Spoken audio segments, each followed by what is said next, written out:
नमस्कार दोस्तों, कैसे हैं आप सभी लोग। मैं उम्मीद करता हूं कि आप सब लोग बहुत अच्छे होंगे और आप सभी लोगों की पढ़ाई भी बहुत अच्छे ढंग से आगे बढ़ रही होगी। दोस्तों, एक बार फिर से आप सभी लोगों का बहुत बहुत स्वागत है हमारे एनसीईआरटी के कोर्स में, जहां पर हम ज्योग्राफी की एनसीईआरटी को पढ़ रहे हैं, जहां हम भूगोल की एनसीईआरटी का अध्ययन कर रहे हैं। आपको याद होगा कि हम तीसरी इकाई पढ़ रहे हैं, हम तीसरी यूनिट का अध्ययन कर रहे हैं और पिछली क्लास में हमने ज्वालामुखी को पढ़ना शुरू किया था, हमने वोल्केनो को पढ़ना शुरू किया था। ज्वालामुखी के बारे में लगभग सभी बातों को हम पढ़ चुके हैं, बस दो बातें उसमें बची हुई थी। एक तो ज्वालामुखी से कौन कौन सी स्थल आकृतियों का निर्माण होता है, वोल्केनो की वजह से कौन कौन सी टोपोग्राफी का फॉर्मेशन होता है, और साथ ही साथ ज्वालामुखी का वैश्विक वितरण किस प्रकार से है, ज्वालामुखी का ग्लोबल डिस्ट्रीब्यूशन किस प्रकार से है। ठीक है, तो क्लास को आगे बढ़ाने से पहले हम पुरानी चीजों को रिकॉल करेंगे, पिछली क्लास को हम रिवाइज करेंगे। तो पिछली क्लास में हमने सबसे पहले डिस्कस किया था कि ज्वालामुखी का अर्थ क्या होता है, आखिर वोल्केनो का मतलब क्या होता है। तो हमने देखा था दोस्तों कि ज्वालामुखी पृथ्वी की जो सतह है, इस पर एक दरार या छिद्र होती है, जिससे एस्थीनोस्फीयर में उपस्थित मैग्मा लावा के रूप में बाहर आता है। हमने ये भी देखा था कि जब भी ज्वालामुखी विस्फोट होता है तो इसमें सबसे ज्यादा मात्रा जलवाष्प की होती है। उसके अलावा इसमें लावा, राख, चट्टान के टुकड़े और बहुत सारी गैसें निकलती हैं। गैसों में नाइट्रोजन के कंपाउंड होते हैं, सल्फर के कंपाउंड होते हैं, क्लोरीन होती है, हाइड्रोजन होती है और ऑर्गन होती है। लावा, राख और चट्टान, इन सभी को साथ में मिलाकर के पायरोक्लास्ट डेब्री कहा जाता है, पायरोक्लास्टिक मलबे के नाम से जाना जाता है। फिर हम आगे बढ़े थे, हमने इस बात की चर्चा भी की थी कि ज्वालामुखी के दो प्रकारों से हम विभाजन कर सकते हैं, दो अलग अलग आधारों पर हम वोल्केनो को बांट सकते हैं। एक आधार होता है विस्फोट की आवृत्ति, याद आ रहा होगा आपको। एक हमने डिस्कस किया था विस्फोट की आवृत्ति, फ्रीक्वेंसी ऑफ इरप्शन। इसके आधार पर तीन प्रकार के ज्वालामुखी होते हैं। एक होता है एक्टिव वोल्केनो, एक होता है डोरमेंट वोल्केनो और एक होता है एक्सटिंक्ट वोल्केनो। एक होता है सक्रिय ज्वालामुखी, दूसरा प्रसुप्त और तीसरा शांत ज्वालामुखी। सक्रिय ज्वालामुखी का मतलब है जिसमें लगातार विस्फोट हो रहा हो या कुछ ना कुछ मटेरियल लगातार बाहर आ रहा हो। डोरमेंट, इसमें बहुत पहले विस्फोट हुआ था और आगे कभी भी इसमें विस्फोट हो सकता है। शांत, अब इसमें विस्फोट की संभावना नहीं है, अब ये कंप्लीटली एक्सटिंक्ट हो चुका है। यहां पर उदाहरण भी देखा था। एक्टिव वोल्केनो का एग्जाम्पल है बैरन, जो अंडमान निकोबार में है, और दूसरा है इटली का स्ट्रोम्बोली वोल्केनो, जिसे भूमध्य सागर का प्रकाश स्तंभ कहते हैं, जिसे मेडिटेरियन सी का लाइट हाउस कहा जाता है। डोरमेंट का उदाहरण है नारकोंडम। नारकोंडम आप जानते हैं दोस्तों, यह भी अंडमान और निकोबार में है। और शांत का उदाहरण है चिम्बाराजो। और चिम्बाराजो कहाँ पर है, तो ये साउथ अमेरिका में है, दक्षिण अमेरिका में है। फिर आपको याद होगा तो हमने चर्चा किया था दोस्तों कि विस्फोट के अलावा उत्पत्ति के आधार पर या लावा के आधार पर भी इन्हें पांच भागों में बांटा गया है। कौन कौन से भाग थे, तो हमने डिस्कस किया था कि जो पहला ज्वालामुखी इस आधार पर बांटा गया है उसे शील्ड ज्वालामुखी कहा जाता है, उसे शील्ड वोल्केनो कहा जाता है। शील्ड ज्वालामुखी बेसाल्टिक तरल लावा से बनने वाले निम्न ढाल और अधिक चौड़ाई वाले ज्वालामुखी होते हैं, जो एक गुंबद की तरह दिखाई देते हैं। हमने डिस्कस किया था कि शील्ड वोल्केनो बेसाल्टिक लावा से बनने वाले लो स्लोप लार्जर विड्थ वाले डोम शेप के वोल्केनो हैं। और इसका सबसे अच्छा उदाहरण क्या है? तो इसका सबसे अच्छा उदाहरण है हवाई द्वीप पर पाए जाने वाले ज्वालामुखी। हवाई द्वीप पर हमने डिस्कस किया था, मोना लोआ नाम का एक ज्वालामुखी पाया जाता है, जो कि सबसे बड़ा ज्वालामुखी माना जाता है, जिसका इलाका बहुत बड़ा है।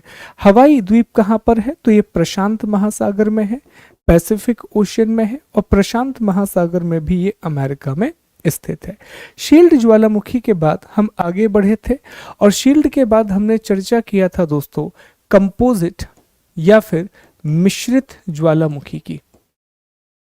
ठीक है, तो कंपोजिट के बारे में हमने पढ़ा था कि ये गाढ़े लावा से निर्मित ऊंचे पर्वत समान आकृति है। ठीक है, ये विस्कस लावा से बनने वाले हाइटेड माउंटेन लाइक स्ट्रक्चर है, और ये सामान्यतः इस तरह से दिखाई देते हैं, इस तरह से। ठीक है, इसमें लावा ज्यादा होता है तो ये ऊंचाई पर दिखाई देते हैं, और इन्हीं को सामान्यतः वोल्केनिक माउंटेन या ज्वालामुखी पर्वत कहा जाता है। शील्ड वोल्केनो में हमने एक बात और पढ़ी थी कि एक समय विस्फोट के बाद इनकी जो ऊपर की कोन है वो कुछ इस तरह हो जाती है, तो इसीलिए इसे सिंडर कोन कहा जाता है। इसीलिए इसे क्या कहा जाता है? सिंडर कोन कहा जाता है। इसके बाद आपको याद होगा हमने डिस्कस किया था कॉल्डेरा के बारे में। हमने कॉल्डेरा के बारे में पढ़ा था, ज्वालामुखी कुंड। सबसे पहली बात तो हमने यही जानी थी कि ये सबसे विस्फोटक, सबसे ज्यादा एक्सप्लोजन वाले ज्वालामुखी हैं। इनसे ज्यादा विस्फोट किसी भी ज्वालामुखी में नहीं होता। होता यह है कि जब बहुत ज्यादा इसमें एक्सप्लोजन होता है तो इतने ज्यादा विस्फोट की वजह से जो ज्वालामुखी का हिस्सा है, जैसे मान लीजिए कि ये ज्वालामुखी का हिस्सा है, तो ये नीचे की ओर धंस जाता है, तो फिर ज्वालामुखी हमें कुछ ऐसा दिखाई देता है, और फिर इसी इलाके में पानी भर जाता है, जिसे हम कॉल्डेरा लेक या वॉल्केनिक लेक के नाम से जानते हैं। ठीक है, बहुत सारी वॉल्केनिक या कॉल्डेरा लेक दिखाई देती हैं। इक्वेडोर में एक कॉल्डेरा लेक है, और भी कई जगह पर कॉल्डेरा लेक देखने के लिए मिलती है, और ये सबसे ज्यादा विस्फोट वाले ज्वालामुखी हैं। और इनमें हमने एक और पॉइंट पढ़ा था कि जो कॉल्डेरा जहां पर भी आएगा वहां पर जो मैग्मा चैम्बर है वो बिल्कुल नजदीक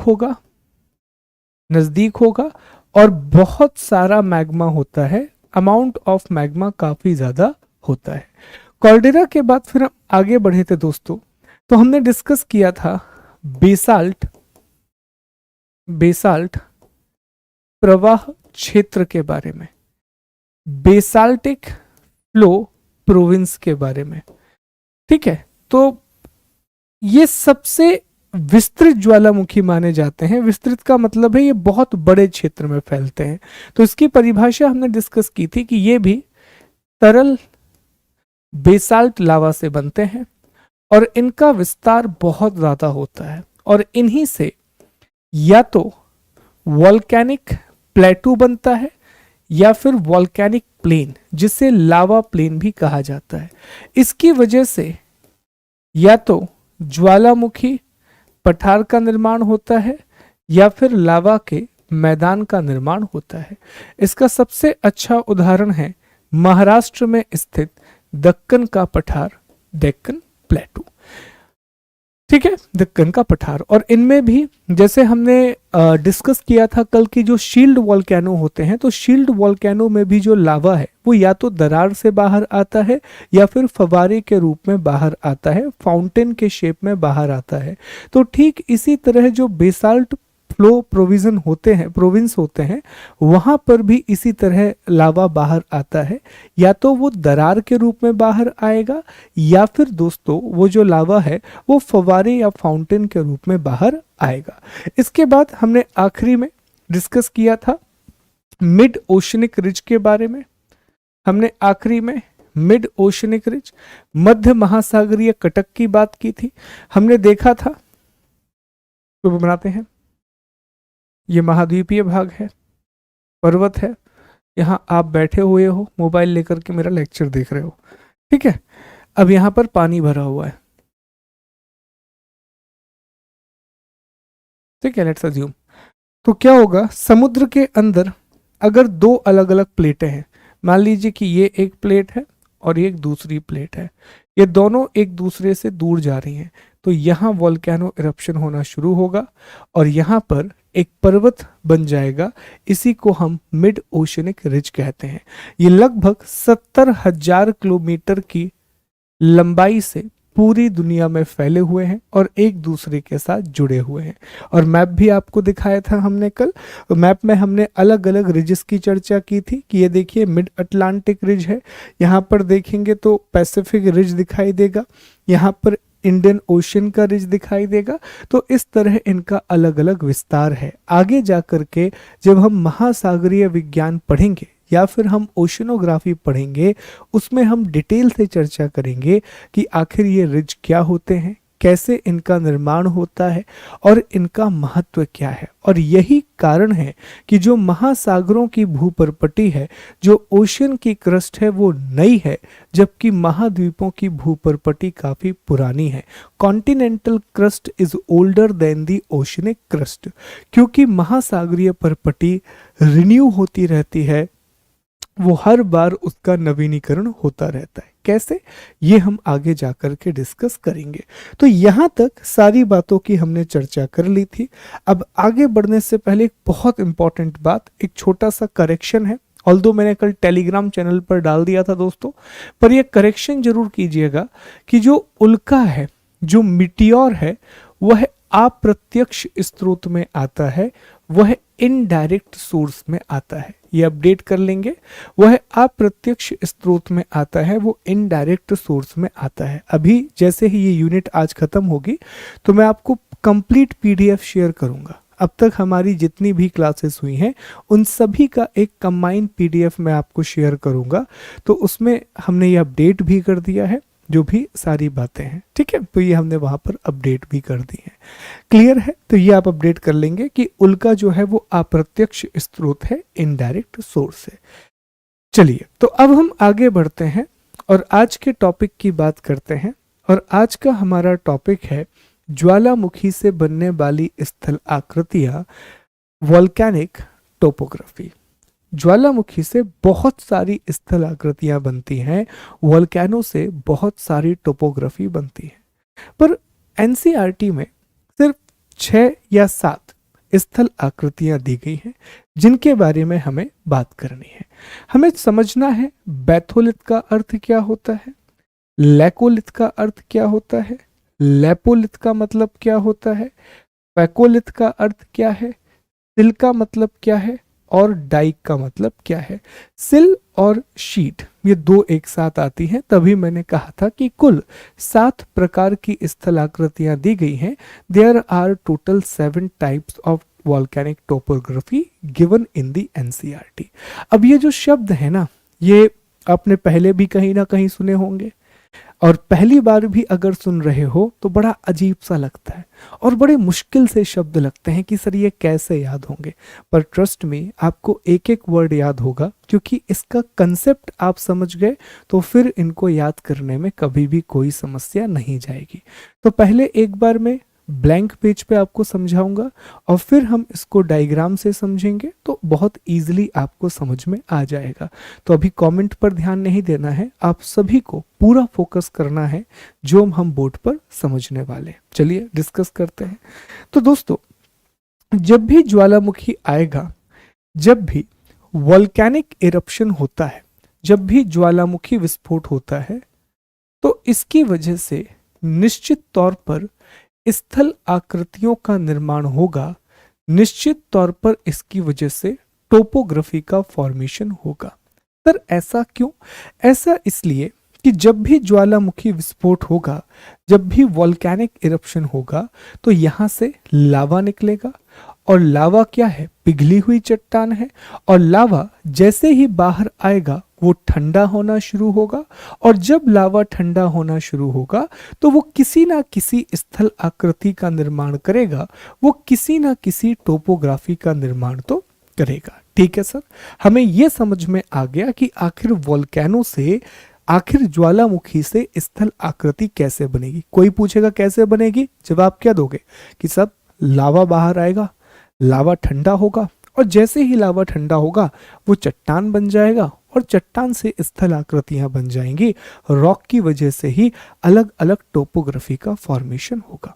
ठीक है सर, ये तो हम समझ गए, लेकिन कौन सी स्थल आकृतियां बनती हैं, कौन सी टोपोग्राफी बनती है, इस पर जरा चर्चा करें। ठीक है, तो जब जब वोल्केनिक इरप्शन होगा, जब जब ज्वालामुखी विस्फोट होगा, तो दो प्रकार की स्थल आकृतियां बनती हैं। एक होती है बाह्य स्थल आकृति, एक्सट्रूसिव टोपोग्राफी, और एक होती है आंतरिक स्थल आकृति, जिन्हें इंट्रूसिव टोपोग्राफी कहा जाता है। अब बाह्य का मतलब क्या है, तो इसको जरा इस डायग्राम से समझें। ये हमारा क्रस्ट है, और यहां से मैग्मा बाहर आ रहा है। तो जब यहां से मैग्मा बाहर आएगा तो ऊपर आके लावा बनेगा। जैसे ही यहां पर आया, जैसे ही यहां पर आया, यहां ठंडा होकर के उसने चट्टान बना ली। तो आप मुझे बताइए, क्या ये चट्टान आप बाहर से देख रहे हो? जैसे मान लो कि आप यहां पर बैठो, आप मेरा लेक्चर सुन रहे हो बढ़िया तरीके से, ज्वालामुखी फट गया आपके सामने, आपके यहाँ पर लावा निकल के आया, आपने देखा लावा को, लावा ठंडा हो गया, चट्टान बन गया। तो क्या आपने देखा ऐसे? हाँ सर, बिल्कुल हम देख सकते हैं।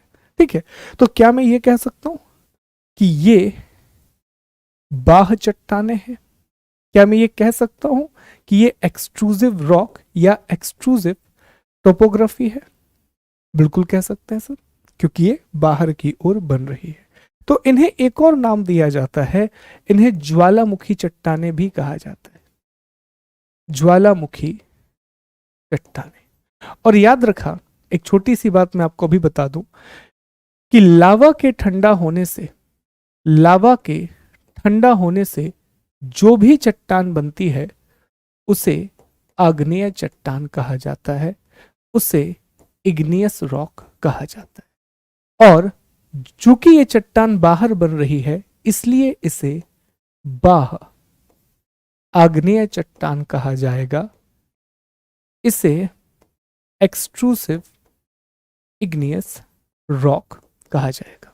बात स्पष्ट है सर? लावा बाहर आया, ठंडा हुआ, लावा चूंकि आग है तो आग के ठंडा होने से चट्टान बनी, तो नाम दे दिया आग्नेय, इग्नियस, और बाहर बनी है तो इसे नाम दे दिया बाह्य आग्नेय चट्टान, एक्सट्रूसिव इग्नियस रॉक। क्लियर है?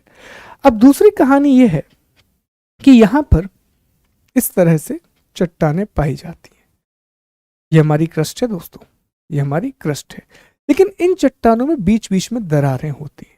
तो ये जो लावा है ना, ये चट्टानों के बीच में इस तरह से घुस जाता है। तो यहां पर कुछ बना लेगा, यहां पर बहुत सारा लावा भर जाएगा, यहां पर कुछ लावा इस तरीके से भर जाएगा, कुछ इस तरीके से भर जाएगा, कुछ इस तरीके से भर जाएगा। तो यहां पर भी तो चट्टानें बन रही हैं। जो हमारी क्रस्ट है ये मैग्मा चैम्बर है। मैग्मा चैम्बर कहां पर है दोस्तों? एस्थेनोस्फीयर में। तो यहां से बाहर की ओर मैग्मा आ रहा था, तो पूरा मैग्मा धरातल पर नहीं आया, पूरा मैग्मा सरफेस पर नहीं आया, बीच में जो दरारें थीं यहां पर कुछ मैग्मा चला गया और उसने यहां पर भी चट्टानें बना दी। अब मुझे एक बात बताओ, क्या ये आग्नेय चट्टान होगी या नहीं होगी? क्या ये इग्नियस रॉक होगी या नहीं होगी? सर बिल्कुल होगी। क्यों? क्योंकि ये भी तो लावा के ठंडा होने से बनी है, और जो भी चट्टान लावा के ठंडा होने से बनेगी वो इग्नियस रॉक ही कहलाएगी, वो आग्नेय चट्टान ही कहलाएगी। ठीक है सर? लेकिन आप यहां मेरा लेक्चर देख रहे हो, क्या आप इसे देख सकते हो? क्या आप इस रॉक को देख सकते हो? नहीं सर, हम तो ऊपर हैं, हम इसे नहीं देख सकते। तो क्या मैं ये कह सकता हूं कि ये चट्टानें पृथ्वी के आंतरिक भाग में बन रही हैं? क्या हम ये कह सकते हैं कि ये इंटरनल पार्ट में बन रही हैं अर्थ के? हाँ सर, बिल्कुल कह सकते हैं, क्योंकि हम इसे देख नहीं सकते। तो ऐसी चट्टानों को कहा जाता है आंतरिक या अंतर्भेदी आग्नेय चट्टान, इनको कहा जाता है इंट्रूसिव इग्नियस रॉक। और हमारा टॉपिक यही है, क्योंकि बाह्य आग्नेय चट्टानों के बारे में हमें अगली यूनिट में पढ़ना है। फिलहाल हमें पढ़ना है वो स्थल आकृतियां जो आंतरिक भाग में बनती हैं या जो इंटरनल क्रस्ट में बनती हैं। अब पहले यहां से सवाल सुनिए क्या पूछेगा।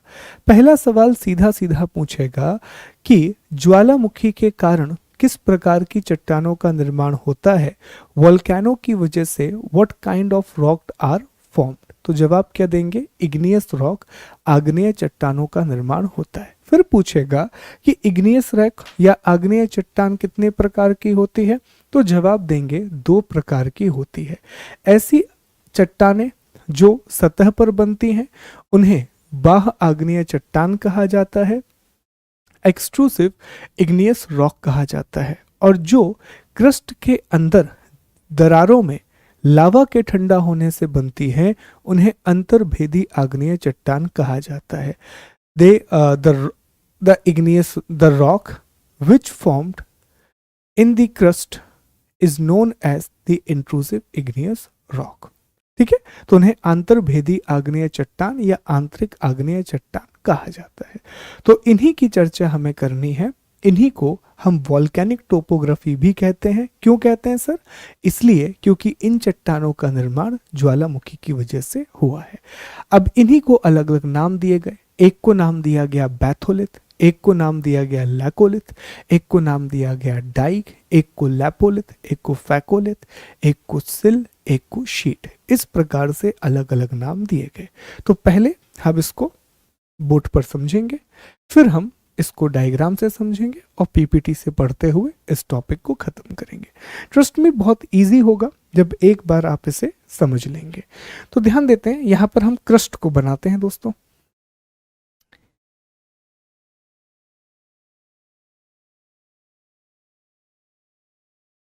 और ये क्रस्ट में चट्टान बना रहे हैं हम।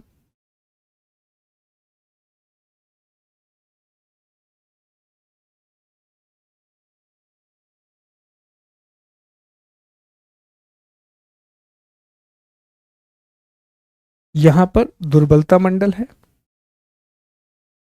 और ये मैग्मा चैम्बर है, मैग्मा चैम्बर। ठीक है, यहां से ज्वालामुखी लावा बाहर आना शुरू किया। ठीक है, अब यहां पे विस्फोट हो रहा है, ये क्रस्ट पे बाहर आ रहा है, ये धरातल पे। ये क्या है? धरातल। ये क्या है दोस्तों? सरफेस। अब ध्यान देना, अभी हमें आंतरिक चर्चा करनी है, इंटरनल। अब जैसे ही मैग्मा चैम्बर से यहां से मैग्मा निकलेगा तो सबसे पहले वो यहां पर जमा होगा। ये जो इतना बड़ा गैप उसे दिख रहा है ना, तो यहां पर जमा हो जाएगा। बहुत बड़े इलाके में, इतने बड़े इलाके में हर जगह आपको मैग्मा दिखाई देगा। और यहां एक चट्टान बनेगी, क्योंकि ये ठंडा हो जाएगा ना। देखो मैग्मा चैम्बर नीचे है, यहां पर गर्मी है, यहां तो ठंडक है ना, तो यहां पर फिर ये जमना शुरू होगा। यहां पर धीरे धीरे, बहुत धीरे धीरे जमना शुरू होगा, इकट्ठा नहीं जमेगा दोस्तों। तो यहां पर ये जो पहली संरचना आप देख रहे हैं, इसे हम नंबर 1 नाम दे रहे हैं। ये जो पहली संरचना आप देख रहे हैं, इसी को बैकोलिथ कहा जाता है।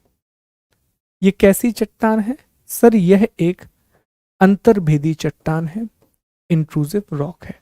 और याद रखिएगा, ये सबसे बड़ी दोस्तों, ये सबसे बड़ी अंतर्भेदी आग्नेय चट्टान है।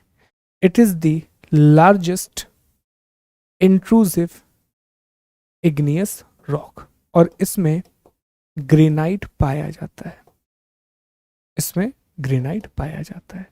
तो इसे कहा जाता है बैथोलिथ। ये जो सबसे बड़ी संरचना यहां पर बनी है, इसे बैथोलिथ कहा जाता है दोस्तों। और ये ऊपर तक फैली हुई होती है, इसका एक हिस्सा बिल्कुल ऊपर तक जाता है। तो अगर ऊपर धरातल पर किसी भी तरह से अपर्दन हो गया तो ये बाहर दिखाई देने लगती है, क्योंकि इसकी एक ब्रांच ऐसे मान लीजिए कि इसका एक हिस्सा इस तरह से, ये इस तरह से ऊपर तक फैला हुआ यहां तक। तो एक प्रक्रिया होती है जिसे हम अनाच्छादन कहते हैं, जिसे हम डेन्यूडेशन कहते हैं। डेन्यूडेशन का मतलब ये होता है कि मान लीजिए कि यहां पर ये एक चट्टान है, ये एक रॉक है, ओके। तो इस चट्टान का टूटना, ब्रेकिंग ऑफ रॉक, और इससे जो भी छोटे छोटे पार्टिकल निकलेंगे उनका एक जगह से दूसरी जगह पर जाना और फिर उनका एक जगह पर रुक जाना, इस पूरी प्रक्रिया को हम अनाच्छादन कहते हैं। इस पूरी प्रक्रिया को हम डेन्यूडेशन कहते हैं। फिलहाल बहुत सिंपल भाषा में याद रखिए कि जब भी कोई चट्टान घिस जाती है या फिर वो टूट जाती है तो इस पूरी प्रक्रिया को हम डेन्यूडेशन का नाम देते हैं। तो देखो ये यहां तक थी, यहां तक ऑलरेडी ये थी, कुछ समय के बाद ये जो क्रस्ट वाला इलाका है ना, इसका डेन्यूडेशन हो गया, तो इसका कुछ हिस्सा आपको बाहर की ओर दिखाई देने लगेगा। तो इस तरह बैकोलिथ का हिस्सा बाहर की ओर दिखाई देता है। अब यहीं से दूसरी संरचना को समझो। ये जो आप एक नली देख रहे हैं ना, इसे क्या बोलेंगे? इसे वर्टिकल वेंट बोल सकते हैं, इसे एक ऊर्ध्वाधर नली बोल सकते हैं, जो कि एक दीवाल की तरह दिखाई दे रही है, जो कि एक वॉल की तरह दिखाई दे रही है। इसी को कहा जाता है डाइक। इसको क्या कहते हैं? डाइक। तो डाइक के बारे में सिर्फ इतना याद रखना कि ऐसी अंतर्भेदी आग्नेय चट्टान जो ऊर्ध्वाधर पाई जाती है, इसे हम डाइक कहते हैं। तो जो भी चट्टान आपको, जो भी इंट्रूसिव इग्नियस रॉक वर्टिकल दिखाई देगी, ऊर्ध्वाधर एक दीवाल की तरह दिखाई देगी, उसे डाइक कहा जाता है। और आपको एक इंटरेस्टिंग बात बताऊं दोस्तों, ये जो डाइक है ना, इसी की वजह से दक्कन के पठार का निर्माण हुआ है। ये दो जगह भारत में पाई जाती है, एक तो झारखंड के सहभूमि वाले इलाके में और महाराष्ट्र के दक्कन के पठार में। कहा जाता है कि दक्कन के पठार में जो मैग्मा बाहर आया है वो इन्हीं डाइक के द्वारा बाहर आया है, इसी डाइक के द्वारा बाहर निकल करके आया है। ठीक है, तो याद रखेंगे दोस्तों, जो ऊर्ध्वाधर संरचना होती है, जो वर्टिकल स्ट्रक्चर होता है, इसे डाइक कहा जाता है। ठीक, अब तीसरी बात समझें। सर दो शब्द तो क्लियर हो गए, अब तीसरा शब्द समझें। ये जो इलाका आप देख रहे हैं ना, तो कई बार ना इस इलाके में इस तरीके से गुंबद के आकार में,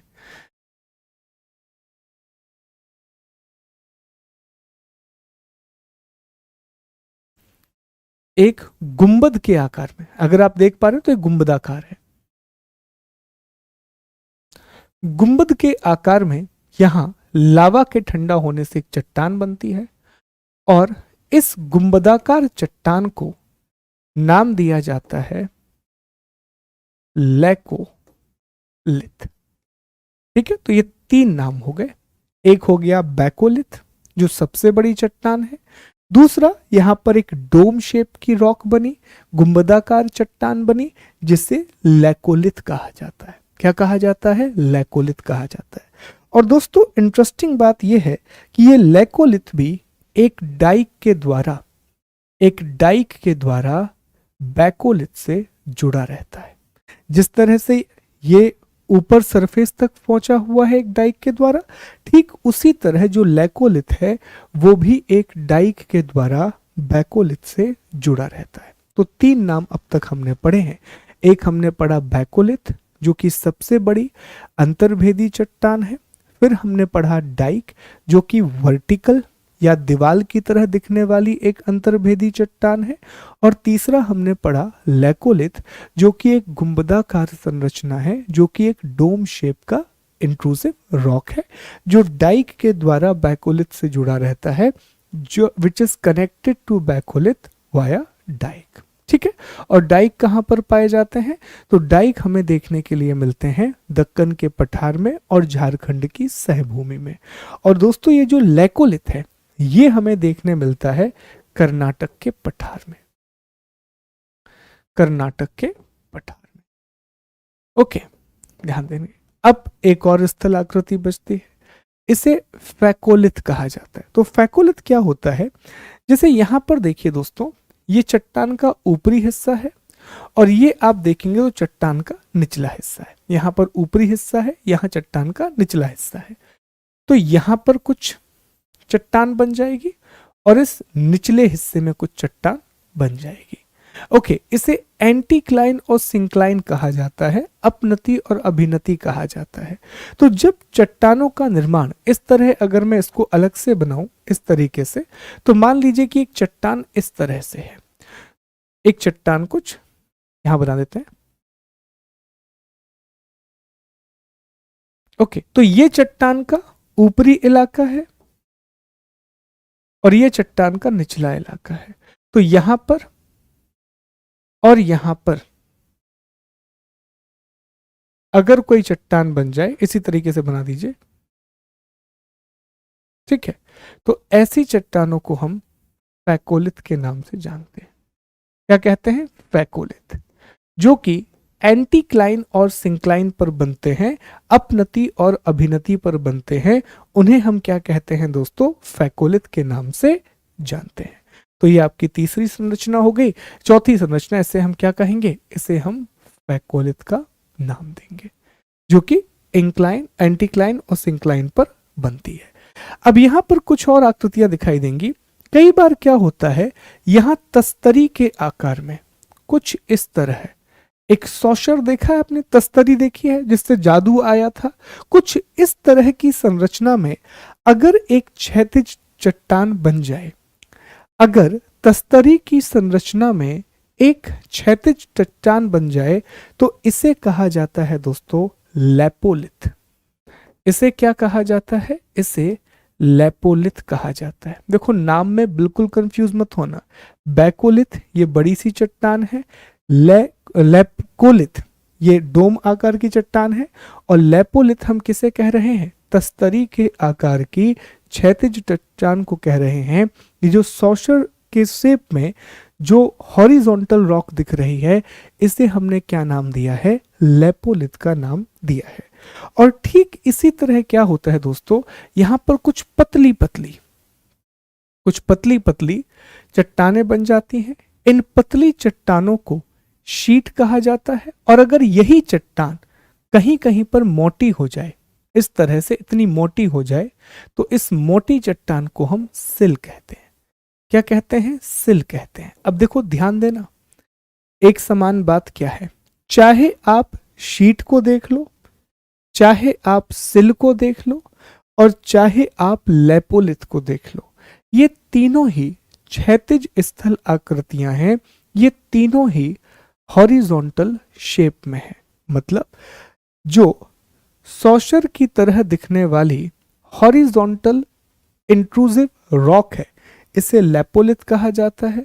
हॉरिजॉन्टल शीट को या पतली सी चट्टान को शीट कहा जाता है, और हॉरिजॉन्टल थिक जो रॉक बनती है उसे सिल कहा जाता है। हिंदी में रिपीट करेंगे, तस्तरी के आकार में दिखने वाली क्षैतिज चट्टान को हम लैपोलिथ कहते हैं। पतली सी क्षैतिज चट्टान को शीट कहा जाता है, और मोटी क्षैतिज चट्टान को हम सिल के नाम से जानते हैं। यही है दोस्तों अलग अलग आकृतियां। अब हो सकता है कि पहली बार में क्लियर ना हो, हालांकि जितना आसान करके समझाया जा सकता था उतना आसान करके हमने आपको बताया है। अगर फिर भी आपको इसमें कोई डाउट है तो दोबारा से आप इसे रिवाइंड करके देखेंगे तो सारी बातें स्पष्ट हो जाएंगी। और बहुत ज़्यादा दिमाग मत लगाइएगा इन चीज़ों में, क्योंकि ज़रूरत नहीं होती दिमाग लगाने की। इतनी ही बातें अगर आपको पता है, इतने में हमारे एग्जाम के लिए बहुत है दोस्तों। ठीक है, अब इसे एक एक करके मैं आपको डायग्राम पे दिखाता हूं ताकि चीजें और स्पष्ट हो सके। ठीक है, और भी अच्छे से आपको समझ में आएगा जब आप ये डायग्राम देखोगे। अब ये देखिए, मैग्मा चैम्बर के जस्ट ऊपर ये जो आपको दिखाई दे रहा है ये बैथोलिथ है। बैथोलिथ से ही ऊपर जा रहा है लावा, बैथोलिथ से ही आप देखिए डाइक के रूप में ऊपर कनेक्टेड है। दूसरा, फिर आप देखें तो ये जो आकृति आप देख रहे हैं इस तरह से, ये जो पाइप आप देख रहे हैं, इसी ऊर्ध्वाधर आकृति को, इसी वर्टिकल चट्टान को हम डाइक के नाम से जानते हैं। किस नाम से जानते हैं? डाइक। ये देखिए, ये भी वर्टिकल है, बस थोड़ी सी झुकी हुई है। ये देखिए डाइक। ओके, यहां भी देखिए, यहां भी आपको डाइक देखने मिलेगी। ये भी क्या है? डाइक है। ये भी क्या है? डाइक है। इस तरह तो ये भी यहां पे भी क्या देखने मिलेगा? डाइक देखने मिलेगा। ओके, डाइक देखने मिलेगा। क्लियर? तो ये डाइक है। फिर इसके बाद हमने आपसे कहा था कि एक गुंबदाकार आकृति देखने मिलेगी। देखिए आप यहां पर एक डोम शेप आपको आकृति देखने मिलेगी जो कि डाइक के द्वारा बैकोलिथ से जुड़ी हुई है। तो ये गुंबदाकार आकृति को हमने क्या नाम दिया था? लैकोलिथ। तो ये देखिए आपको लैकोलिथ दिखाई दे रही है। फिर हमने आपसे कहा था कि एक तस्तरी के आकार की चट्टान या तस्तरी के आकार की क्षैतिज चट्टान देखने मिलेगी। एक सॉशर शेप की हॉरिजॉन्टल रेक देखने मिलेगी, इसे लैपोलिथ कहा जाता है। ये देखिए यहां पर लैपोलिथ है। फिर हमने आपसे कहा था कि कुछ आपको पतली चट्टानें मिलेंगी जिन्हें शीट, और कुछ मोटी क्षैतिज चट्टानें मिलेंगी जिन्हें सिल कहा जाएगा। कुछ आपको थिन हॉरिजॉन्टल रॉक देखने मिलेंगी जिन्हें शीट कहा जाएगा, और कुछ थिक हॉरिजॉन्टल रॉक देखने मिलेंगी जिन्हें सिल कहा जाएगा। ये भी आपको दिख रहा है। फिर हमने आपसे कहा था कि कुछ चट्टानें, देखिए ये एंटीक्लाइन है, अगर देख पा रहे हैं तो कुछ चट्टानें इस तरह बन जाती हैं, एंटीक्लाइन, सिंक्लाइन, इस तरीके से बन जाती हैं। तो ऐसी चट्टानों को हमने क्या नाम दिया है? फैकोलिथ नाम दिया है। क्या नाम दिया है दोस्तों? फैकोलिथ। ये देखिए यहां बन गई एक चट्टान यहां बन गई, तो ऐसी चट्टानों को हमने फैकोलिथ नाम दिया है। तो अब मुझे लगता है कि कोई भी समस्या नहीं जानी चाहिए। एक बार हमने व्हाइट डायग्राम पे भी समझ लिया और फिर हमने चित्र बना करके भी समझ लिया। आपको सिर्फ इतना याद रखना है, एक एक लाइन याद रखिए। जैसे आपसे किसी ने पूछा कि बताओ फैकोलिथ क्या होता है, किसी ने पूछ लिया, तो आप उसे जवाब देंगे कि यह एक अंतर्भेदी आग्नेय चट्टान है जिसका निर्माण ज्वालामुखी से निकलने वाले लावा के ठंडा होने से होता है। ये इन चट्टानों का निर्माण अपनति और अभिनति में लावा के ठंडा होने से होता है। इंग्लिश में आप जवाब देंगे, they are intrusive igneous rock formed due to solidification of lava on anticline and syncline. That's it. एक लाइन का जवाब हो गया। वो समझ जाएगा कि अच्छा ऐसा कुछ होगा, ऊपर एक चट्टान होगी और फिर नीचे चट्टान होगी, यहां पर होगी और यहां पर होगी, एंटीक्लाइन सिंक्लाइन पे चट्टान बन गई, ठीक है, चट्टान बन गई। फिर किसी ने पूछा डाइक क्या होता है, आपसे पूछा किसी ने डाइक क्या होता है, तो फिर जवाब देंगे यह एक अंतर्भेदी आग्नेय चट्टान है जिसका निर्माण लावा के ऊर्ध्वाधर रूप में एक दीवार की तरह ठंडा होने से होता है। It is also intrusive igneous rock formed due to vertical solidification of lava like wall. ठीक है, बहुत बढ़िया है। फिर आपसे किसी ने पूछा कि बताइए लैपोलिथ क्या है। कंफ्यूज मत होना, लैकोलिथ अलग है और लैपोलिथ अलग है। तो किसी ने पूछा बताओ भैया लैपोलिथ क्या है, तो बताएंगे तस्तरी के आकार की क्षैतिज अंतर्भेदी आग्नेय चट्टान, saucer shaped horizontal intrusive igneous rock. एक लाइन में बता दिया। फिर आपसे पूछा कि सिल और शीट क्या है, तो बताएंगे यह भी क्षैतिज अंतर्भेदी आग्नेय चट्टान है। They both are horizontal intrusive igneous rock. The thick rock is known as the sill and thin rock is known as the sheet. मोटी चट्टानों को हम सिल कहते हैं और पतली चट्टानों को हम शीट कहते हैं। आसान है। इस तरह से अगर वन लाइनर के रूप में आप रिवाइज करोगे, ट्रस्ट मी कभी नहीं भूलोगे। और अभी इतनी बार हमने आपको रिवाइज करा दिया कि अब भूलने का सवाल ही पैदा नहीं होता। और ये चीज ना आपको बहुत बहुत ज्यादा कॉन्फिडेंस देगी क्योंकि मैं गारंटी से कह सकता हूँ मैक्सिमम लोग इसको पढ़ते हैं, क्योंकि हमने भी पढ़ा था दोस्तों, लेकिन हम इनकी परिभाषा बना ही नहीं पाते थे, इतना मुश्किल लगता था इनकी परिभाषा बनाना। तो अभी एक एक लाइन में हमने आपको परिभाषा बताई है। अब अगर इसको हमेशा के लिए याद करना है तो एक ब्लैंक पेज लो, उस पर 2 से 3 बार डायग्राम बनाओ और सब की एक एक लाइन की परिभाषा लिख लो। और कहाँ पर पाए जाते हैं तो वो भी हमने आपको बताया कि डाइक दक्कन के पठार में, सहभूमि में पाया जाएगा। ठीक है, ये जो लैकोलिथ, लैपोलिथ, ये सारी चीजें कर्नाटक के पठार में देखने के लिए मिलती हैं। तो ये हमने ऑलरेडी डिस्कस कर लिया है। ठीक, तो ये हैं दोस्तों ज्वालामुखी से बनने वाली स्थल आकृतियां। इसे एक बार आप पीपीटी से जरूर पढ़ेंगे, यहाँ पर सब कुछ लिखा हुआ है, हर एक चीज लिखी हुई है। जैसे बैथोलिथ के बारे में लिखा है कि मैग्मा का विशालकाय पिंड जो भूपर्पटी में अधिक गहराई पर ठंडा होकर गुंबदाकार रूप में विकसित होता है। ग्रेनाइट की प्रधानता अनाच्छादन प्रक्रिया के द्वारा कभी कभी धरातल पर प्रकट होते हैं। अब स्टेटमेंट कैसे भी बन सकते हैं कि सबसे गहराई पर कौन सी चट्टान बनती है, सबसे बड़ी चट्टान कौन सी है, ये सारी चीजें। और एक बात याद रखना, पृथ्वी क्रस्ट के निचले भाग में जितनी भी चट्टानें बनेंगी वो बड़ी चट्टानें होंगी। क्यों? क्योंकि लावा धीरे धीरे ठंडा होता है, इसलिए वो एक साथ जुड़ जाता है। जबकि बाहर जैसे ही लावा आएगा तो एकदम से टेम्परेचर कम हो जाता है, जिसकी वजह से लावा बड़ी चट्टानें नहीं बना पाता, छोटी छोटी चट्टानों के रूप में दिखाई देता है। ठीक है, ये भी एक अंतर होता है। इसके बाद लैकोलिथ, गुंबदाकार विशाल अंतर्भेदी चट्टान जिनका तल पाइप रूपी वाहक नली से नीचे जुड़ा होता है। कर्नाटक के पठार में ग्रेनाइट चट्टानों की बनी ऐसी आकृतियां पाई जाती हैं जो लैकोलिथ और बैकोलिथ के अच्छे उदाहरण हैं। फिर लैपोलिथ, फैकोलिथ और सिल दिया गया है। इसमें आप देखें अंतर्भेदी आग्नेय चट्टानों की अपनति के ऊपर व अभिनति के तल एंटीक्लाइन सिंक्लाइन, एंटीक्लाइन सिंक्लाइन में लावा का जमाव हो जाता है। ये लहरदार चट्टानें भी मैग्मा भंडारों से जुड़ी हुई होती हैं। अंतर्भेदी चट्टानों का क्षैतिज तल में एक चादर के रूप में ठंडा होना सिल या शीट कहलाता है। जमाव की मोटाई के आधार पर इन्हें विभाजित किया गया है। कम मोटाई वाले जमाव को शीट और अधिक मोटाई वाले जमाव को सिल कहा जाता है। फिर डाइक के बारे में लिखा हुआ है, जब मैग्मा किसी लंबवत दरार में जमता है तो डाइक कहलाता है। झारखंड के सहभूमि जिले में अनेक डाइक दिखाई देते हैं। When magma accumulates in a vertical crack, it is called a dike. Many dike are seen in the सहभूमि district of Jharkhand. पश्चिम महाराष्ट्र क्षेत्र की अंतर्भेदी चट्टानों में यह आकृति बहुतायत में पाई जाती है। ज्वालामुखी उद्गार से बने दक्कन ट्रैप के विकास में डाइक उद्गार की वाहक समझी जाती है। These are consider the feeders, ये बहुत इंपॉर्टेंट है, for the eruption that led to the development of Deccan trap.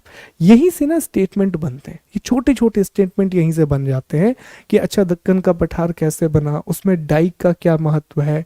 यहाँ से छोटे छोटे कथन बनेंगे और फिर हमें लगता है कि प्रश्न कैसे पूछ लिया, क्योंकि दक्कन का पठार आप भारत में भी, भारत के भूगोल में भी पढ़ेंगे। दक्कन का पठार आप एग्रीकल्चर में भी पढ़ेंगे, आप मिट्टी में भी पढ़ेंगे। अभी हम पढ़ रहे हैं जियोमॉर्फोलॉजी के अंदर। और जब एक स्टेटमेंट बनता है ना, तो वो एक स्टेटमेंट जियोमॉर्फोलॉजी से उठाएगा, एक वो एग्रीकल्चर से उठाएगा और एक इंडियन टोपोग्राफी से उठाएगा। फिर हमें लगता है कि एक ऐसा प्रश्न पूछ लिया, पर उसने प्रश्न इंटरलिंक करके पूछा है। जैसे अभी धीरे धीरे आप आगे बढ़ते जाएंगे ना, तो जियोमॉर्फोलॉजी में जो प्रश्न का स्तर बढ़ेगा और आप देखोगे कि आपसे ऐसे प्रश्न पूछे जा रहे हैं जिसमें आपको पृथ्वी के गति के कंसेप्ट को भी लगाना पड़ रहा है, आपको यूनिवर्स के कंसेप्ट का भी यूज करना पड़ रहा है, फिर इंटीरियर ऑफ अर्थ का भी इस्तेमाल करना पड़ रहा है। और जब 2-3 चीजों को आप आपस में जोड़ देंगे तब जाकर के एक उत्तर निकलेगा। इसी को कहा जाता है interdisciplinary approach of studying geography. इसी को हम कहते हैं जब आप चीज़ों को लिंक करके पढ़ना शुरू करते हैं। और रेगुलर बेसिस पर मैं आपके साथ आर्टिकल तो शेयर कर ही रहा हूँ हिंदू के, इंडियन एक्सप्रेस के, तो वहाँ से भी आप देखेंगे कि धीरे धीरे आपके सब्जेक्ट कनेक्ट होते चले जाएंगे। ओके, और जो भी इम्पोर्टेंट आर्टिकल लगेगा तो वो अलग से हम डिस्कस भी करेंगे। जैसे इंडिया की वाटर सेंसस वाला आर्टिकल है, वो जरूर मैं आपके साथ 10-15 मिनट का समय निकाल के अलग से हम उसकी चर्चा करेंगे, क्योंकि वो काफ़ी ज़्यादा महत्वपूर्ण है। तो 10 मिनट का एक डिस्कशन उस पर हो सकता है दोस्तों, ठीक है। तो ये है ज्वालामुखी से बनने वाली स्थलाकृतियां। अब ज्वालामुखी के वैश्विक विस्तरण की अगर हम बात करें तो ये हम बात आगे चर्चा करेंगे। हम जानते हैं कि सबसे ज़्यादा ज्वालामुखी और सबसे ज़्यादा जो भूकंप हैं वो अग्नि वलय के पास आते हैं, वो रिंग ऑफ फायर के पास आते हैं, जो कहाँ स्थित है? प्रशांत महासागर में स्थित है, पैसिफिक ओशन में। दुनिया के 66% जो भूकंप हैं, अर्थक्वेक है, सॉरी ज्वालामुखी हैं, दुनिया की 66% जो वॉल्केनिक इरप्शन है वो यहीं पर होता है। यही कारण है कि इसे अग्नि वलय कहा जाता है, इसे रिंग ऑफ फायर कहा जाता है। अब ये प्रश्न आपसे कोई पूछ सकता है ना कि बताइए इसे अग्नि वलय क्यों कहते हैं, तो अब आप उसको जवाब दे पाएंगे कि दोस्त दुनिया के 66% जो ज्वालामुखी हैं, 66% of total volcanoes of the world are occur in this particular region, that's why it is known as the ring of fire. क्योंकि ज्वालामुखी होगा तो आग तो निकलेगी, तो इसे रिंग ऑफ फायर बोल दिया जाता है। बहुत सारे ज्वालामुखी यहाँ पर पाए जाते हैं इस पूरे के पूरे इलाके में। ऐसा क्यों है? तो ये हमें अगली यूनिट में पता पड़ेगा जब हम प्लेटों को समझेंगे। अगला अध्याय और भी इंटरेस्टिंग होने वाला है, क्योंकि हमें यह समझना है अगले अध्याय में कि महाद्वीप कैसे बने और महासागर कैसे बने, कॉन्टिनेंट कैसे बने, ओशन कैसे बने। वहां पर आप पूरे तरीके से समझ जाएंगे कि क्यों तुर्की और सीरिया में इतना बड़ा भूकंप आया, और जो एक शब्द हमने इस्तेमाल किया था स्ट्राइक स्लिप फॉल्ट, वो भी आपको समझ में आएगा कि आखिरकार उसका अर्थ क्या होता है। पर उसके लिए थोड़ा सा वेट करेंगे। फिलहाल ज्वालामुखी के वितरण में इतनी बात जरूर याद रखें कि दुनिया की जो 66% ज्वालामुखी हैं वो रिंग ऑफ फायर में आते हैं। बाकी ये चीजें अभी नहीं, ये आगे के लिए, ठीक। तो इस तरह से दोस्तों हमारा एक और अध्याय खत्म होता है, और इसी अध्याय के साथ हमारी इकाई 3 भी समाप्त होती है, यूनिट 3 भी हमारी कंप्लीट होती है। इसका एक कंप्लीट पीडीएफ मैं आपको शेयर करूंगा, जिसमें लेक्चर 1 से लेकर के जो अब तक हमारे लेक्चर हुए हैं उस सभी का कंप्लीट पीडीएफ होगा। अभी मैं चाहता हूं कि तुरंत आपको शॉर्ट नोट ना दिए जाएं, रीजन बड़ा साफ है। मैं चाहता हूं कि आप शॉर्ट नोट बनाएं, और एक ईमेल आईडी कल मैं आपके साथ शेयर करूंगा। आप मुझे मेल भी कीजिएगा आपके नोट्स जो भी आप लोगों ने बनाए हैं, तो मुझे भी अच्छा लगेगा कि आप लोग मेहनत कर रहे हैं या नहीं कर रहे हैं। तो आप लोग शॉर्ट नोट बनाइए, कुछ समय के बाद मैं आपके साथ शॉर्ट नोट शेयर कर दूंगा। पर फिलहाल आपकी जिम्मेदारी है, अगर आप चाहते हैं कि ज़्यादा आगे आप रहें, बेहतर करें, तो खुद से नोट्स बनाइए। अब होमवर्क की बारी है कि ये चैप्टर तो हमारा खत्म हो गया। तो याद रखिएगा इस पूरी यूनिट में हमने क्या क्या सीखा है। इस पूरी इकाई में हमने पृथ्वी के अलग अलग मंडलों के बारे में सीखा, अर्थ के अलग अलग डोमेन के बारे में सीखा, भूकंप की चर्चा की, ज्वालामुखी की चर्चा की, और पृथ्वी की आंतरिक संरचना को समझा, इंटीरियर ऑफ अर्थ को डिस्कस किया। इतने टॉपिक हमने इस इकाई में कंप्लीट किए हैं। अब आपको हमने एक होमवर्क दिया था परसों की क्लास में, और आपसे कहा था कि आप जीरो शैडो डे के बारे में पढ़ के आएंगे कि ये क्या होता है, क्योंकि हाल ही में ये चर्चा में रहा। तो हाल ही के दिनों में, या कुछ समय की बात है, एक घटना होती है भारत में जब जीरो शैडो डे मनाया जाता है। एक्चुअली जीरो शैडो का मतलब ये कभी नहीं होता कि आपकी परछाई नहीं बनेगी। ये जीरो शैडो डे की पिक्चर है, लेकिन आप इसमें एक चीज देख रहे हो, परछाई अभी भी बन रही है, लेकिन परछाई बिल्कुल नीचे बनती है। जैसे यहाँ पर ये हाथ है तो इसकी परछाई एग्जैक्टली बिल्कुल नीचे बन रही है, तो इसीलिए इसको जीरो शैडो कहा जाता है। जनरली हमारी परछाई कहाँ बनती है, या तो हमारी परछाई आगे बनेगी, पीछे बनेगी, इस तरह से हमारी परछाई बनती है। लेकिन जीरो शैडो डे के दिन हमारी जो शैडो है वो जस्ट बिल्कुल नीचे बनती है, बिल्कुल परपेंडिकुलर बनती है।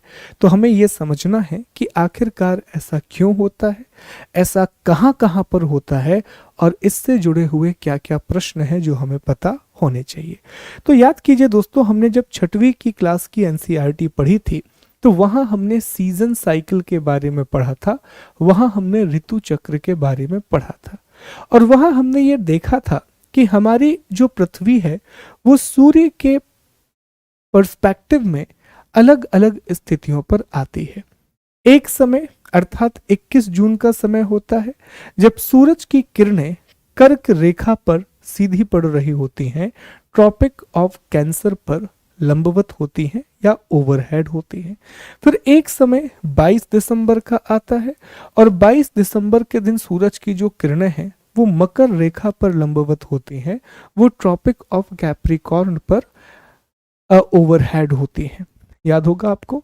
और 21 मार्च के दिन हमने देखा था कि जो सूरज की किरणें हैं वो भूमध्य रेखा पर लंबवत होती हैं, वो इक्वेटर पर ओवरहेड होती हैं। ये 4 सिचुएशन हमने समझी थी।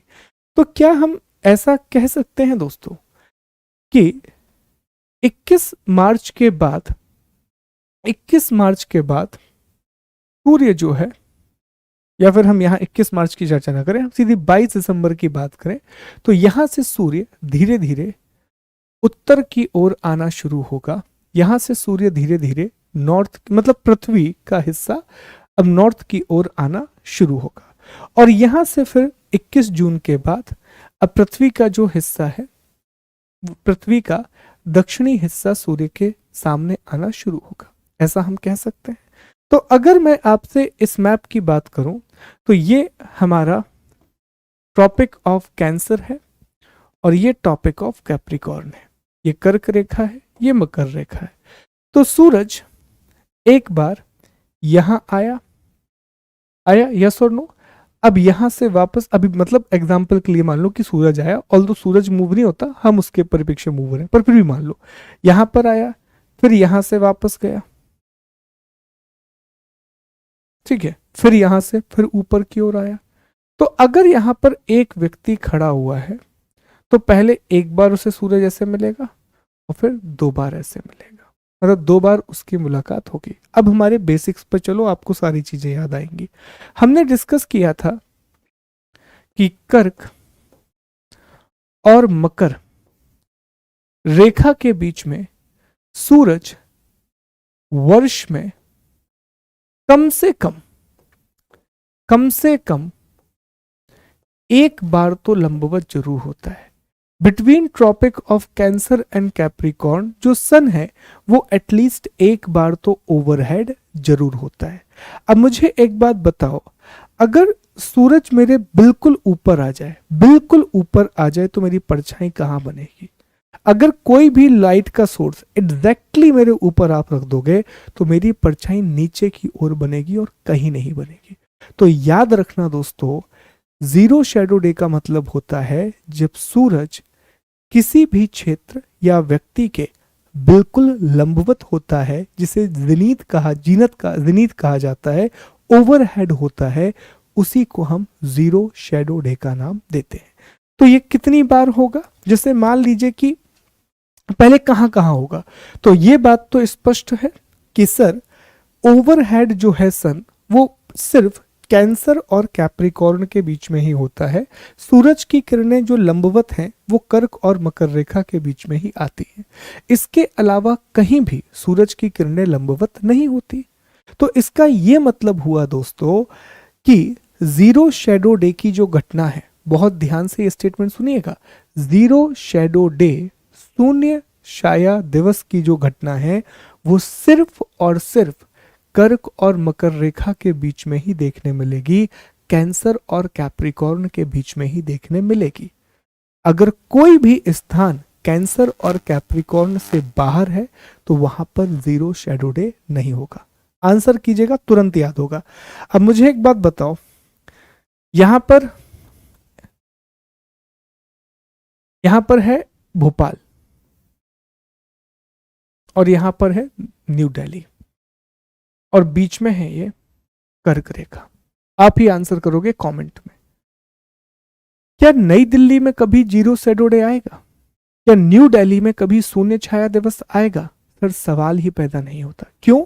क्योंकि नई दिल्ली कर्क रेखा से ऊपर है और हम जानते हैं कि जीरो शैडो डे कैंसर और कैप्रिकॉर्न के बीच में आएगा, कर्क और मकर रेखा के बीच में आएगा। मतलब सर भोपाल में तो जीरो शैडो डे होगा लेकिन दिल्ली में नहीं होगा। ठीक, बहुत अच्छी बात। अब मुझे एक बात बताओ, यहां पर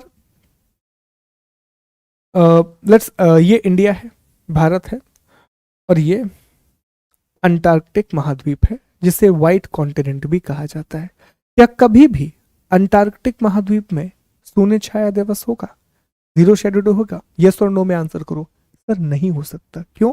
क्योंकि सर वो तो मकर रेखा से बाहर है, वो तो ट्रॉपिक ऑफ कैप्रिकॉर्न से बाहर है, तो सवाल ही पैदा नहीं होता कि वहां पर जीरो शैडो डे हो। तो अभी तक हमें क्या समझ में आया कि सर जीरो शैडो डे एक ऐसी परिघटना है जिस समय कर्क और मकर रेखा के बीच सूर्य की किरणें लंबवत होती हैं, तो उस समय परछाई सिर्फ नीचे की ओर बनती है। इसी परिघटना को हम जीरो शैडो डे का नाम देते हैं। यह घटना सिर्फ कर्क और मकर रेखा के बीच क्षेत्रों में होती है और कहीं पर नहीं होती।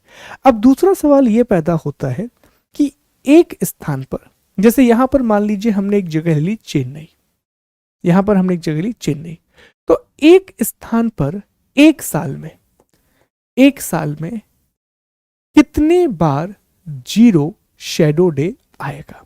तो इसका जवाब है कर्क और मकर रेखा के बीच जितने भी स्थान हैं उसमें साल में 2 बार जीरो शैडो डे आता है। सर कैसे?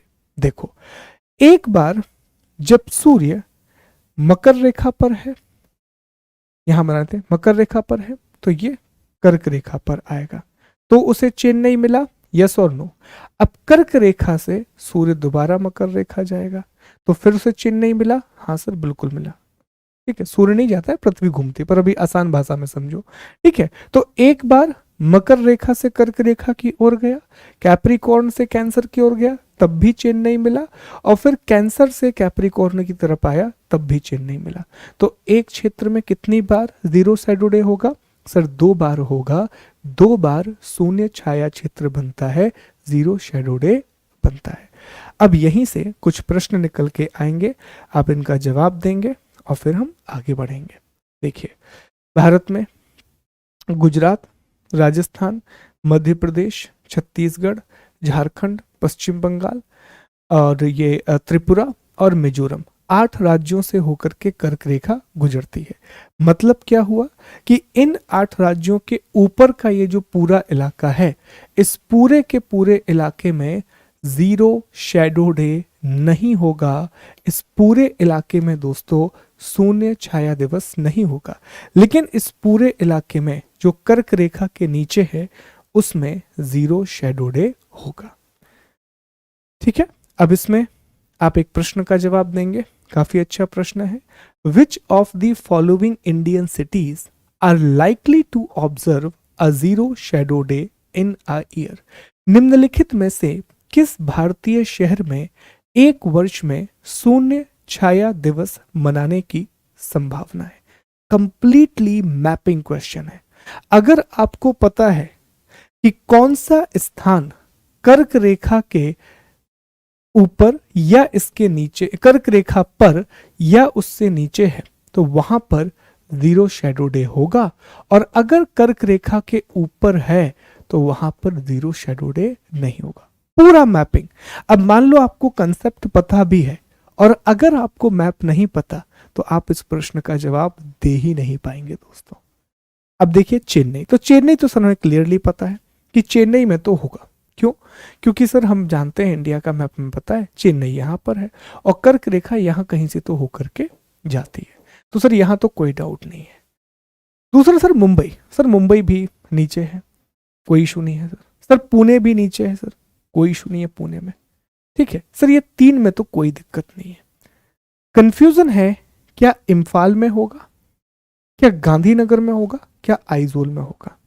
इसीलिए मैंने डे 1 से आपसे कहा है कि बहुत अच्छे से मैप देखो, ट्रॉपिक ऑफ कैंसर के साथ देखो, देखो कौन सी कैपिटल कहां पर है। बहुत जरूरी है, छोटी छोटी बातें, प्रश्न आते हैं। अब ध्यान से इंडिया का मैप देखो, मैप में आपको दिखाते हैं। सबसे पहले हम चर्चा करते हैं इम्फाल। अच्छा ये तो क्लियर है, चेन्नई क्लियर है, मुंबई क्लियर है, पुणे क्लियर है कि सर ये तो कर्क रेखा के नीचे ही है। इम्फाल की बात करते हैं। इम्फाल देखो, मणिपुर की राजधानी इम्फाल। मणिपुर कर्क रेखा पर आता है? नहीं आता है, तो जब मणिपुर ही कर्क रेखा पर नहीं आता तो उसकी राजधानी इम्फाल कैसे आएगी? तो ये गलत, इम्फाल नहीं होगा। दूसरा उसने दिया गांधीनगर। गांधीनगर देखते हैं, ये देखो गांधीनगर जस्ट थोड़ा सा नीचे है कर्क रेखा से, थोड़ा सा नीचे। ये देख रहे हो आप लोग, ये कर्क रेखा जा रही है, गांधीनगर है। तो सर गांधीनगर में होगा, जीरो शेडो डे बिल्कुल होगा। आइजोल, आइजोल किसकी राजधानी है? मिजोरम की। अब दिमाग में क्या ख्याल आएगा? सर मिजोरम से कर्क रेखा तो जाती है, क्योंकि भारत के 8 राज्यों से ट्रॉपिक ऑफ कैंसर गुजरती है। शुरुआत होती है गुजरात, राजस्थान, मध्य प्रदेश, छत्तीसगढ़, झारखंड, पश्चिम बंगाल, त्रिपुरा और मिजोरम। तो मिजोरम की राजधानी आइजोल तो होना चाहिए, लेकिन ध्यान से देखो आइजोल थोड़ा सा ऊपर है। जैसे गांधीनगर थोड़ा नीचे है ना कर्क रेखा के, उसी तरह आइजोल थोड़ा ऊपर है, तो आइजोल में भी नहीं होगा। तो इसका सही जवाब है ए, सी, डी और ई। इन शहरों में हमें जीरो शेडो डे देखने मिलेगा, क्योंकि ये कर्क रेखा के नीचे है। ठीक, अब देखिए अगला सवाल। How many times are zero shadow days observed for every point on earth between the Tropic of Cancer and the Tropic of Capricorn? कर्क और मकर रेखा के बीच पृथ्वी पर प्रत्येक बिंदु के लिए शून्य छाया दिवस कितनी बार मनाया जाता है? तो अभी आपको बताया कि अगर चेन्नई है तो एक बार सूर्य जब ऊपर की ओर आएगा, एक बार सूर्य नीचे की ओर आएगा, तो कितनी बार हो गया? 2 बार। तो सही जवाब क्या होगा? 2, बी।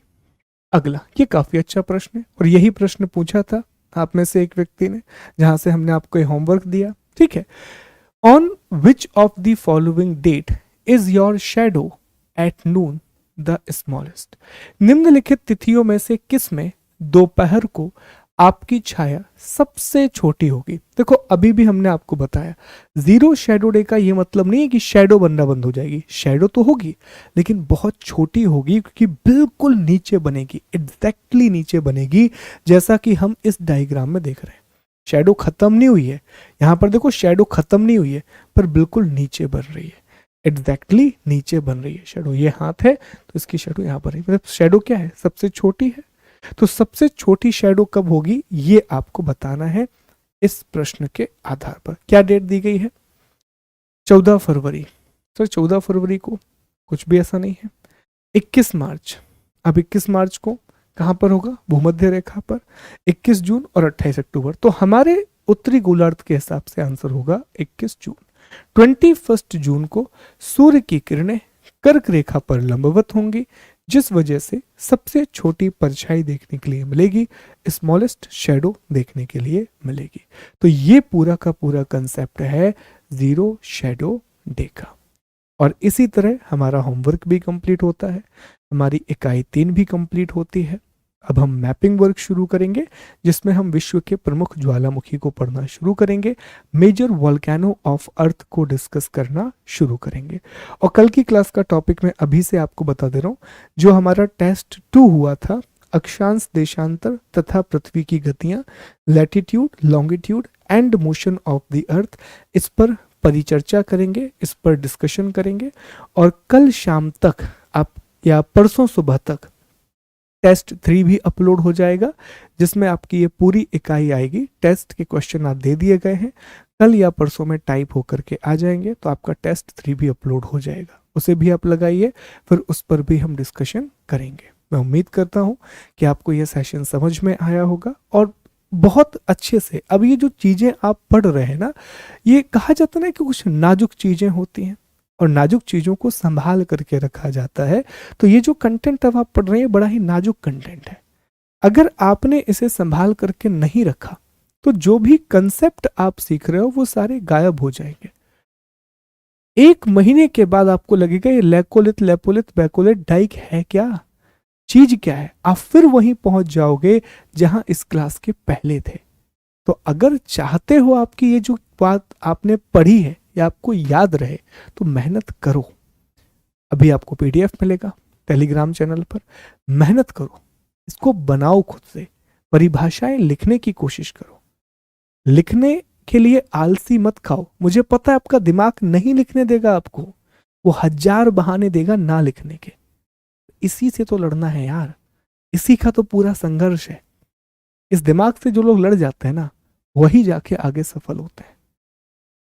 हर दिन जब भी आप कोई काम करते हो ना, पढ़ाई करते हो, कोई भी मैं क्लास लेता हूं, तो एक ना एक तो आवाज आती है मन से, अरे यार कोई शॉर्टकट है क्या, बाजू से निकलने का कोई रास्ता है क्या, अरे यार क्लास में लेनी पड़े यार, है ना, हो जाए कुछ ना कुछ, पढ़ना ना पड़े यार आज। फिर एक ना एक बार तो आती है, पर जितने बार आप उसे हराओगे ना, उतनी ज्यादा आपके सफलता के चांसेस बढ़ेंगे। तो फिर से कह रहा हूं, पूरा गेम यहां से है। रोनाल्डो की बात याद है ना, दुनिया में सबसे बड़ी स्ट्रेंथ आपकी फिजिकल स्ट्रेंथ नहीं होती, मेंटल स्ट्रेंथ होती है। अगर आप दिमाग से पक्के हो ना, दिमाग से पक्के हो, कोई ताकत नहीं है जो आपको हरा दे। लेकिन दिमाग से कमजोर हो, दिमाग पर काबू नहीं है, तो फिर आपका हारने के जो आसार है वो तय है। यही अंतर होता है राजा और रंक के बीच में। ठीक, तो मिलते हैं आप लोगों से कल। मेहनत कीजिए, खुश रहिए। God bless you all of you. जय हिंद, जय भारत।